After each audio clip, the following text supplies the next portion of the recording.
დიდი ხნის განმავლობაში მაწუხებდა კუჭის ტკივილი და ცუდი შეგრძნება. ამიტომ გადავწყვიტე ექიმთან მისულიყავი. ახლობელმა მირჩია მოსულიყავი ნიუ ჰოსპიტალში ქალბატონ ზანდა ექიმთან. გამშინჯა და დამიდგინდა კუჭის პოლიპი.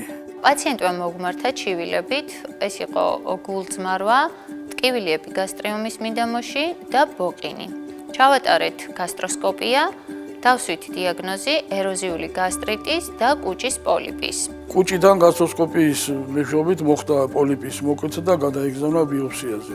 ეროზიული გასტრიტის გარდა პაციენტს აღმოაჩნდა კუჭის პოლიპი, რომელიც გამოვიკვლიეთ ჰისტომორფოლოგიურად და დავიბარეთ პაციენტი გეგმიურად პოლიპექტომიაზე. პაციენტი დავიბარეთ პოლიპექტომიისათვის, ჩავატარეთ ენდოსკოპიურად პოლიპის ამოკვეთა, ყოველგვარი გარეგანი განაკვეთის გარეშე, ვენური ანესთეზიის პირობებში, პაციენტი გრძნობს თავს კარგად, გაეწერა ბინაზე, დაუბრუნდა ჩვეულ ცხოვრების წესს. დიდ მადლობას მოახსენე ქალბატონ ზანდას, ჩემი გამოჯამთელებისთვის, მის პროფესიონალიზმისთვის და ბედნიერი ვარ დღეს რომ ჯამთელად ვცვლობ თავს.